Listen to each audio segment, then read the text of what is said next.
घरोघरी मातीच्या चुली मालिकेच्या आजच्या भागामध्ये आपण पाहणार आहोत की रणदिवे कुटुंबाने आता एकत्र मिळून स्टॉल लावलेला असतो फराळाचा. आणि तो फराळाचा स्टॉल लावल्यानंतर सगळेजण खूप जास्त खुश असतात, कारण त्यांना माहिती आहे की आता त्यांनी हा फराळाचा स्टॉल लावलाय म्हटल्यावर याच्यामध्ये आपलं सगळं काही होणार आहे. म्हणजेच आपण ज्या क्षणाची वाट बघत होतो ते सगळं काही आपलं याच्याने पूर्ण होणार आहे, असा विचार आता ती लोक करत असतात. आणि त्याच वेळेला आता इथे मात्र सारंग जो आहे तो म्हणत असतो की आपण आपलं जे स्टॉल सुरू केलेलं आहे याची मी काल रात्रीच माझ्या सगळ्या लोकांना जवळच्या सगळ्यांना सांगितलं सुद्धा आहे की आपलं स्टॉल सुरू झालं आहे तर नक्कीच भरपूर लोक आपल्या स्टॉलला व्हिजिट करतील. त्यावर आता त्याला अवंतिका सांगत असते, भाऊजी तुम्ही तुमच्या कॉन्टॅक्टमध्ये असणाऱ्या लोकांना सांगितलं असेल त्यामुळे ओळखीचीच लोक आपल्या स्टॉलवर येतील, बरोबर ना? पण आपल्याला आपल्या ओळखी व्यतिरिक्त बरीच लोक आपल्या स्टॉलवर आलेली असायला हवी आहेत. मग त्यासाठी ना आपल्याला काही ना काही तर करावंच लागेल. आपण ना आपली एक रील बनवूया आणि ती सोशल मीडियावर व्हायरल करूया. मग बघा आपल्या दुकानात कशी लाईन लागते ते, आणि अशा पद्धतीने त्याची ॲड करायची.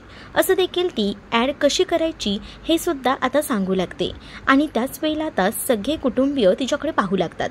तर आता ऋषिकेश म्हणत असतो की आपल्या घरामध्ये एक अतरंगी मेंबर होता, तो म्हणजे सारंग. पण आता अजून एक अतरंगी मेंबर आपल्या घरामध्ये आलेला आहे, तो म्हणजे अवंतिका. अवंतिका तू पण त्या सारंगसारखीच आहेस बघ, अगदी लहान, एकदमच मस्त अशी. आणि असं बोलून तिचं आता कौतुक देखील केलं जात असतं. तर दुसरीकडे मात्र आता आपण पुन्हा एकदा ही रील बनवूया, सगळीजण व्यवस्थित उभे राहा, असं देखील सारंग आता सांगतो. तर अवंतिका खास त्या रीलमध्ये बोलत असते आणि म्हणत असते की रणदिवे कुटुंबाचं हे स्टॉल आहे, खास शेतकऱ्यांचं स्टॉल आहे आणि तुम्ही या स्टॉलवर एकदा नक्कीच व्हिजिट करा, तुम्हाला आमचा फराळ नक्कीच आवडेल, असं देखील ते स्टॉलवरती बोलत असते. आणि ती म्हणत देखील असते तुम्हाला डिस्क्रिप्शनमध्ये लवकरच ॲड्रेससुद्धा मिळेल, तुम्ही त्या ॲड्रेसवर या. मग काय एवढी भारी ॲड जेव्हा आता अवंतिका देते तेव्हा मात्र ऋषिकेश आणि सगळीजण खूप जास्त खुश असतात, कारण अवंतिकामुळे आता स्टॉलवर खूप जास्त गर्दी वाढणार असते आणि ती रील सुद्धा खूप जास्त धमाकेदार झालेली असते.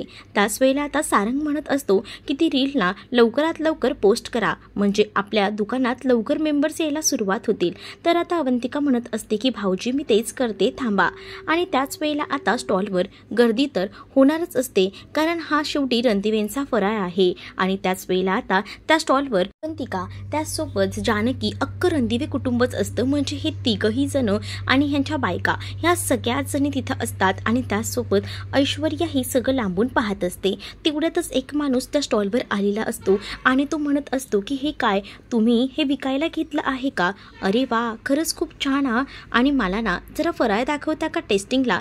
मग त्याला फराळसुद्धा दाखवला जातो. आणि जेव्हा तो फराळाची चव बघतो तेव्हा त्याला फराळ तो खूपच जास्त आवडतो आणि तो त्या फराळाचं कौतुक करू लागतो आणि म्हणू लागतो की खरंच खूप छान आहे, मला ना एक काम करा, एक एक पॅकेट तुम्ही द्या ना. आणि असं बोलून तो एक एक पॅकेट जे आहे ना ते आता बांधून घेतो. आणि त्यामुळे तो 1200 रुपयाची ऑर्डर घेतो आणि पहिलीच ऑर्डर 1200 रुपयाची आली म्हटल्यावर खूप जास्त आनंद जो आहे तो आता खरं तर इथे मात्र जानकीला झालेला असतो. जानकीने विचारसुद्धा केला नव्हता की एवढी मोठी ऑर्डर आपल्याला पहिल्याच फटक्यात येईल, पण हे सगळं जेव्हा लांबून ऐश्वर्या पाहते तेव्हा तिला राग येत असतो. आणि आता राग आल्यानंतर ती खूप जास्त संतापलेली असते. ती आता ह्या सगळ्याचा काटा काढायचं ठरवते. तर दुसरीकडे मात्र आता खूप जास्त टेन्शनमध्ये सुमित्रा बसलेली असताना तिथे आता आलेली असते आणि लताना समजवायचा प्रयत्न करत असते. लता म्हणत असते की मला कळतंय तुम्हाला या सगळ्याचा त्रास होतोय, पण जरा समजून तरी घ्या, मला काय म्हणायचं आहे ते. पण सुमित्रा इतकी भडकलेली असते ना की सुमित्रा सरळ म्हणते की हे सगळं ना तुमच्यामुळेच झालेलं आहे. आज रणदिवे रस्त्यावर येऊन आता फराळ विकतायत आणि आज आमच्याकडे स्वतःचं असं काहीसुद्धा राहिलेलं नाही, याला सर्वस्वी तुम्ही जबाबदार आहात. खरं तर पार्वती म्हणून तुम्ही या घरात आलात तेव्हाच या घराला पूर्णपणे नायनाट करून टाकलात. तेव्हाच जर या घरात आलात नसतात ना तर हा प्रसंग घडलाच नसता. मुळात ना तुम्ही जानकीची आई आहात म्हणून मी शांत आहे, पण आज आमची जी अवस्था आहे ना त्याला सर्वस्वी जबाबदार तुम्ही आहात, असं देखील आता म्हटलं जात असतं. आणि या सगळ्या गोष्टी जेव्हा बोलल्या जातात ना तेव्हा मात्र आता खूप जास्त त्रास जो काही आहे तो तर खरं तर होत असतो, तो म्हणजे लताला. कारण लता सुमित्रा जी आहे ती लताला खूप काही बोलून जाते. असते आणि तिला या सगळ्याला दोष देत असते. ती म्हणत असते की आज जर हे सगळं झालंच नसतं ना तर बरं झालं असतं, तुम्ही जर सुटलात नसतात ना तर, कारण आज तुमच्यासाठी आमचं सगळी प्रॉपर्टी आमच्या हातातनं गेलेली आहे, आमच्याकडे काहीच राहिलेलं नाही आहे ना दागिने राहिलेले आहेत, हे सगळं कशाला करायचं. एवढं सगळं सुमित्रा आता खूप काही बोलून लताला सुनावू लागते. तिला आता लताचा राग येत असतो आणि जे काही आहे ते सगळं काही ती बोलून जाते. आणि जेव्हा लताला हे सगळं ती बोलते तेव्हा लताला समजतच नसतं की काय बोलावं. लता शांत राहते पण सुमित्रा तिला खूप काही बोलून सुनावू लागते. त्याच वेळेला आता लता जी आहे ती स्वतःला खूप जास्त त्रास करून घेत असते. तेवढ्यातच तिथे आता माया येते. माया लताला विचारते सुद्धा, काय झालं आहे काकू, तुम्ही असं का रडत आहात? आता तर तुम्हाला तुमची मुलगीसुद्धा भेटलेली आहे ना. त्याच वेळेला आता लता म्हणत असते की जेव्हा मी त्या माणसाच्या हातात होती ना तेव्हाच माझं काहीतरी झालं पाहिजे होतं. म्हणजे बघ ना, या सगळ्या गोष्टी सहन कराव्याच लागल्या नसत्या माझ्या मुलीला सुद्धा. आज माझ्या मुलीवर जी काही वेळ आलेली आहे त्याला सर्वस्वी जबाबदार मी आहे आणि हे सगळं काही तिच्यामुळे झालेलं आहे आणि त्यामुळेच ना मला ह्या सगळ्या गोष्टी नको वाटतात. मला असं वाटतं की त्या माणसाने जर मला काही केलं असतं आणि मी जर तेव्हाच मेले असते ना तर सगळे हे काही घडलंच नसतं, सगळ्या काही गोष्टी चांगल्याच झाल्या असत्या असं देखील आता म्हटलं जात असतं. जेव्हा या सगळ्या गोष्टी बोलल्या जातात तेव्हा मात्र आता माया जी आहे ती मात्र आता विचार करत असते आणि माया आता लताबाईंना रडण्यापासून थांबवत असते. ती म्हणत असते की इतका त्रास करून घेऊ नका, तुम्हाला त्रास होईल. पण आता लता म्हणत असते की मी काय करू, जगून तरी माझा उपयोग आहे का? कारण मला जो काही त्रास होतोय ना तो न पटण्यासारखा आहे. माझ्या मुलीला माझ्यामुळे इतक्या सगळ्या वेदना सहन कराव्या लागत आहेत. असं बोलूनच आता खूप जास्त लता रडत असते. तर लताला शांत करायचं काम माया करत असते. तर दुसरीकडे आता पाहण्यात येतं की इकडे मात्र आता सारंग जो आहे तो म्हणत असतो की जानकी वहिनी तू तर कमालच आहेस बघ, म्हणजे तुझ्यामुळे आपल्यासोबत हे सगळं काही छानच घडतंय आणि तू होतीस म्हणून आपल्याला उभारी मिळाली. मी एकटी नाही तर आपलं अख्खं कुटुंब आहे, म्हणून आपण हे रणदिवे फराळाचं स्टॉल सुरू केले आणि आपल्याला दणक्यात ह्याचं आता स्वागत देखील करायचं आहे. आणि आता सगळीजण मिळून एकमेकांच्या हातावर हात ठेवून चीअरअप करत असतात. आणि आता पहिली बोनी झालेली असते 1200 रुपयांची, त्यामुळे त्यांना आता खूप जास्त आनंद होत असतो. हळूहळू स्टॉलवर आता गर्दीसुद्धा वाढत चाललेली असते, कारण रीलसुद्धा पोस्ट केलेली असते आणि गावातले इतरही लोक रणदिवे कुटुंबाचा फराळ घेण्यासाठी म्हणून उत्सुक असतात. पण इकडे आता खूप जास्त संताप जो काही आहे तो ऐश्वर्याला आलेला असतो आणि त्यामुळेच आता ऐश्वर्या रागारागानं पेटून उठते. ऐश्वर्या जी आहे ती आता म्हणत असते की नाही, आता मी शांत बसणार नाही, आता ह्या स्टॉलची पूर्णतः वाट लावायची असं ती तिच्या गुंडांना सांगते. तर ते गुंडसुद्धा तितक्याच तत्परतेने तयार असतात. ते गुंड लगेचच पुढे जातात. तिथे सारंग उभा असतो. सारंग उभा असताना सारंगला ते म्हणत असतात की या स्टॉलवर ना कोणीही काही घेऊ नका. सारंग म्हणतो की तुम्ही असं का म्हणताय? तर त्यावर सारंगला तो म्हणतो की तुमच्या फराळामध्ये किडा आहेत, किडी लागलाय. हा चिवडा मी पाहिला, ह्या चिवड्यामध्ये सुद्धा केवढी कीड होती. नाही, ह्यांच्याकडनं कोणी फराळ घेऊ नका अशी चुकीची माहिती दिली जात असते. आणि जेव्हा ही चुकीची माहिती दिली जाते ना तेव्हा मात्र सारंग म्हणतो की तुम्ही सकाळपासून एकदाही स्टॉलवर आलेला नाही आहेत आणि तुम्ही असं कसं म्हणू शकता की तुम्हाला या फराळामध्ये काही सापडलं आहे. असं उगाच खोटं बोलून लोकांना फसवू नका असं देखील आता सारंग जो आहे तो बोलू लागतो. पण त्याच वेळेला आता सारंगाला ते गुंड जे आहेत ना ते म्हणत असतात की उगाच ना लोकांना त्रास देऊ नका, लोकांना खाई विकता आणि पैसे कमवता का? तुम्हाला पैसे कमवायचे आहेत यासाठी तुम्ही सगळं करताय, पण हा विचार करताय का या सगळ्याचा लोकांना किती त्रास होईल तो?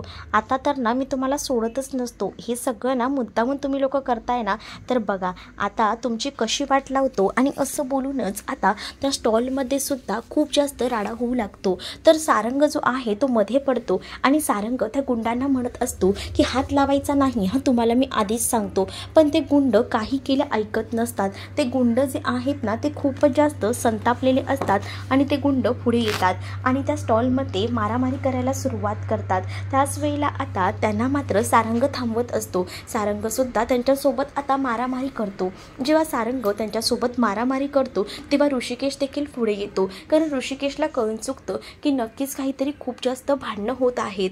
म्हणून ऋषिकेशसुद्धा तिथे येतो आणि हे सगळं लांबून ऐश्वर्या पाहत असते. ऐश्वर्याला हे सगळं बघून खरंच खूप आनंद झालेला असतो आणि ती खूप जास्त खुश देखील असते. तर दुसरीकडे ऋषिकेश त्या गुंडांना मारत असतो. असतो आणि सारंगची सुद्धा सुटका करत असतो. पण तोपर्यंत ना बाकी जे गुंड असतात ना त्यांनी तर आता त्या पूर्ण स्टॉलची अवस्था विचित्र करून टाकलेली असते. म्हणजेच त्या स्टॉलवर जे आहेत ते आता जेवढे काही फराळाचे पदार्थ जिन्नस ठेवलेले असतात ना ते सगळे पदार्थ ते लोक फेकून देतात, खाली फेकतात आणि त्याच्यामुळेच ना आता सगळे जे फराळाचे पदार्थ असतात त्यांची पूर्णतः वाट लागते. इकडे तिकडे ते फराळ सगळीकडे विखुरले जातात आणि जेव्हा आता इकडे तिकडे ते पदार्थ सगळीकडे विखुरले जातात तेव्हा अवंतिका आणि जानकीला टेन्शन येतं. कारण हे सगळं काही मॅनेज करून केलेलं होतं आणि फराळ हा इकडे तिकडे पसरला गेल्यामुळे खूपच जास्त संताप जो आहे तो त्यांना आलेला असतो. पण तेवढ्यातच ऐश्वर्या तिथे येते आणि ऐश्वर्या तिथे येऊन म्हणते, अरे रे रे तुमची वाट लागली ना,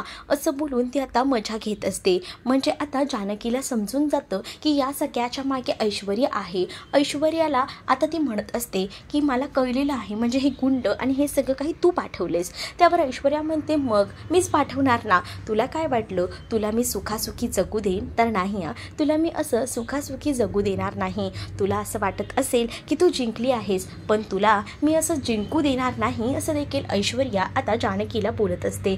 जानकी तिच्याकडे रागात पाहत असते आणि जानकी आता तिला म्हणत असते की बस झालं, पुरे झालं, आता मला एकही तुझं ऐकायचं नाही आहे. तुला असं वाटत असेल हे सगळं केल्यामुळे तुला आता सगळंच मिळालंय, पण एवढं लक्षात ठेव जी काही प्रॉपर्टी आहे ती मास्क मॅनकडे आहे, तुझ्याकडे काहीच नाही. मग ऐश्वर्या सांगते, माझ्याकडे पैसा आहे आणि जो मला हवा होता तो पैसा बरोबर माझ्याकडे आहे असं देखील आता ती म्हणू लागते. आणि जेव्हा ती पैसे आहेत असं सांगते तेव्हा मात्र आता जानकी म्हणत असते की हा तुझा ना गर्व आहे, पैशांचा कधीच गर्व करायचा नसतो. तुला वाटत असेल की तुझ्याकडे पैसे आहेत त्यामुळे तू श्रीमंत आहेस, पण हा तुझा गैरसमज आहे असं देखील आता ती बोलत असते. आणि त्याच वेळेला आता जानकी तिला म्हणत असते की फक्त पैसा असला म्हणून माणूस श्रीमंत असतोच नाही, नक्की माणूस श्रीमंत कसा असतो त्याचं उत्तम उदाहरण मी तुला देते. ज्याच्यामध्ये संस्कार असतात, ज्यांच्यामध्ये माणसं आपल्या पाठीशी उभी असतात ना, ती खरी श्रीमंती, ती सुद्धा लाख मुलाची, असं देखील आता जानकी ऐश्वर्याला बोलू लागते.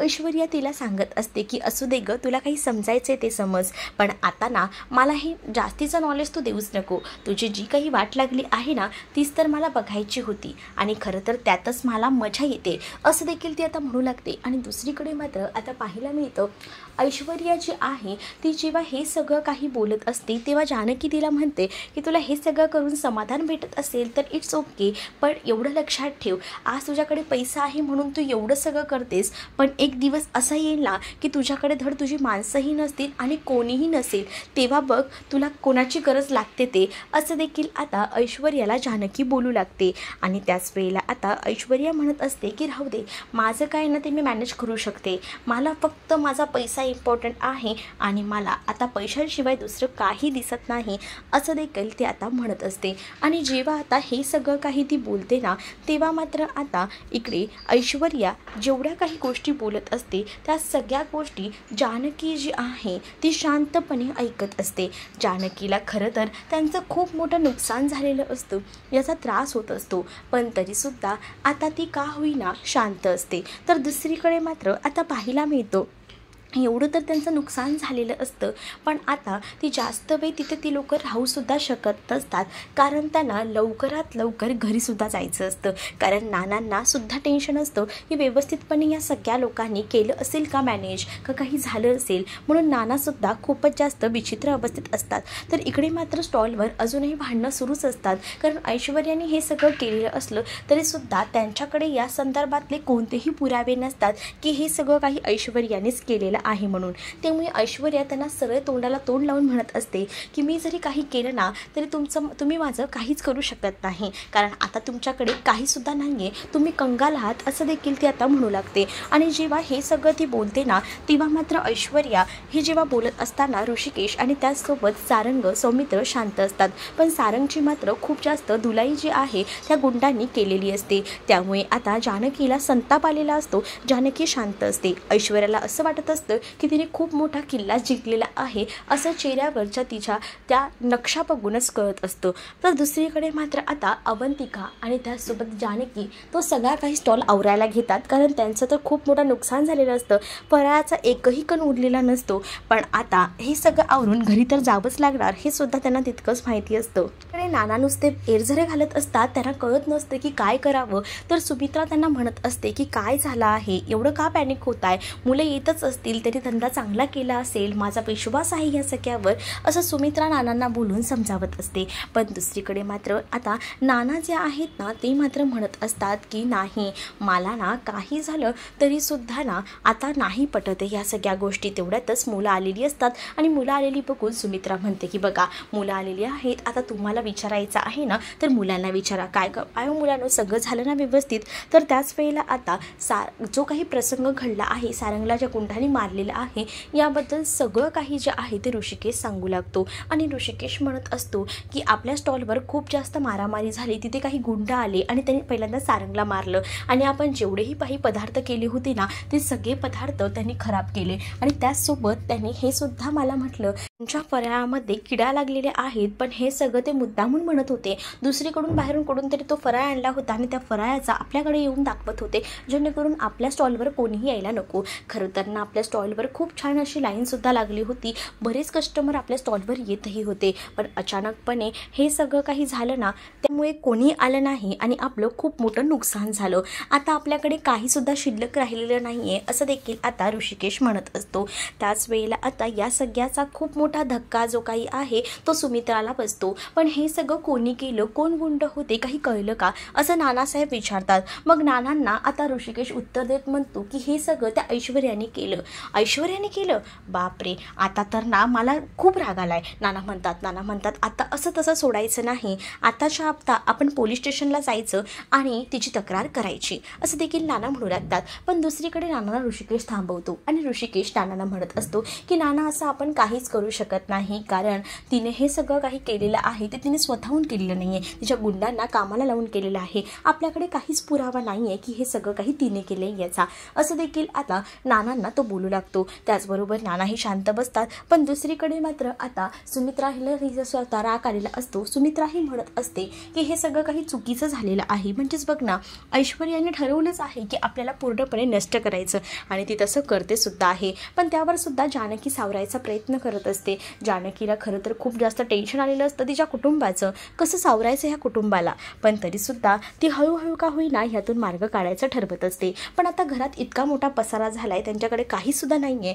म्हणूनच आता हे सगळं ओवीने सुद्धा ऐकलेलं असतं. तर ओवी आता विचारते म्हणजे आता आपल्याला काहीच दिवाळी साजरी करायची नाही आहे का, कारण आता ह्यांच्याकडे पैसेही शिल्लक राहिलेले नसतात आणि त्याचसोबत हातातला फराळ जो काही बिझनेस करायला घेतलेला असतो तो फराळसुद्धा आता त्यांच्याकडे नसतो आणि त्यामुळेच ना आता पूर्णपणे भिकेला लागल्यागत हे रणदिवे कुटुंब झालेलं असतं आणि त्यामुळेच ना आता त्यांच्याकडे दागिनेही नसतात ना काही असतं. त्यामुळे आता कसे काही पैसे मॅनेज करायचे हा प्रश्न त्यांच्यासमोर मोठा उभा असतो. त्यामुळे ओवी त्यांना म्हणते की यावर्षी दिवाळी साजरी करायची नाही का. तर दुसरीकडे मात्र आता खूप छान तयार होऊन ऐश्वर्या तयार झालेली असते. तिने दागिने घातलेले असतात, पण त्यावेळेला तिची आई म्हणजेच कावेरी तिला सुनावू लागते आणि म्हणत असते की दागिने वगैरे घालून तू कोणासाठी तयार होते, तुझं असं कोणी आहे का, आपलं असं नाही ना, तू शेवटी एकटीच आहेस आणि एकटीच राहशील, असं देखील कावेरी आता तिला बोलवून सुनावू लागते. त्याच वेळेला आता कावेरी जेव्हा हे सगळं बोलते तेव्हा ऐश्वर्या बाहेर जाते आणि ऐश्वर्या जेव्हा आता बाहेर जाते ना तेव्हा मात्र आता ऐश्वर्या दिवे लावत असते. ऐश्वर्या दिवे लावत असते तेव्हा अचानकपणे आता ऐश्वर्याच्या पदराला आग लागते. ऐश्वर्याच्या पदराला आग लागल्यामुळे ऐश्वर्या जोरजोरात बोंबलू लागते, प्लीज मला कोणीतरी वाचवा, डॅड मला वाचवा, अशी आर्तहाक ऐश्वर्या मारत असते. पण तेव्हा तिथे कोणीही नसतं. त्यामुळे आता ऐश्वर्याचा पोपट होतो. या सगळ्या परिस्थितीत ऐश्वर्या मात्र एकटी पडलेली असते. त्यामुळे ऐश्वर्याला त्या प्रसंगात वाचवण्यासाठी कोणीही नसतं. त्यामुळे ऐश्वर्या फक्त हाका मारत राहते. दुसरीकडे मात्र आता सारंग धावत पळत येतो आणि जानकी बहिणीला म्हणतो की जानकी बहिणी, आपल्यासाठी फराळाची मोठी ऑर्डर आलेली आहे बघ, आता तर तुला फराळ करावंच लागेल, असं बोलून तो तिला आता एक मोठी ऑर्डर देतो आणि त्यामुळे आता जानकीसुद्धा हसत हसत पाहू लागते. त्यांना आता कुठेतरी पॉझिटिव्ह वाटू लागलेलं असतं. तर तुम्हाला हा भाग कसा वाटला हे नक्कीच मला कमेंटमध्ये सांगा आणि अशाच नवनवीन भागांसाठी आपल्या चॅनलला सुद्धा सबस्क्राईब नक्कीच करा. चला तर मग भेटूया पुढच्या भागामध्ये. तोपर्यंत टाटा, बाय बाय.